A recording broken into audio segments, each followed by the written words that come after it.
आप देख रहे हैं आपका अपना टीवी चैनल आरजे रमझाझर।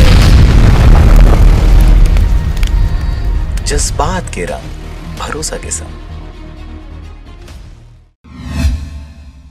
खबर है बलौदाबाजार जिले का, जहां पर शिवसैनिकों ने जिला महिला बाल विकास अधिकारी का पुतला फूंक कर विरोध प्रदर्शन किया। इस दौरान गरीबों के हक को छीनने वालों को निलंबित करें कहकर कलेक्टर से फरियाद की। शिवसैनिकों ने जिलाध्यक्ष संतोष यादव के नेतृत्व में जिला महिला बाल विकास अधिकारी कक्षप का मुख्यालय के गार्डन चौक में पुतला जलाकर विरोध प्रदर्शन करते हुए भ्रष्टाचार बंद करो, गरीबों का अपमान बंद करो, जिला महिला बाल विकास अधिकारी मुर्दाबाद के नारे लगाते हुए अधिकारी कक्षप का पुतला लेकर जैसे पहुंचे वैसे ही थाना सिटी कोतवाली पुलिस दल बल के साथ मौजूद हो गई और दहन करने वाले पुतले को छीनने का प्रयास करने लगी, लेकिन शिवसैनिक पुतले को आग के हवाले करने में कामयाब हो गए। बाद में पुलिस बल के द्वारा बाल्टी में पानी लाकर जलते हुए पुतले को बार बार बुझाने का प्रयास किया जाता रहा, लेकिन शिवसैनिक पुतला जलाने में सफल रहे। इसके बाद दोषियों के ऊपर कार्रवाई करने जिला कलेक्टर को मुख्यमंत्री के नाम नायब तहसीलदार रूपाली मेश्राम को ज्ञापन सौंपकर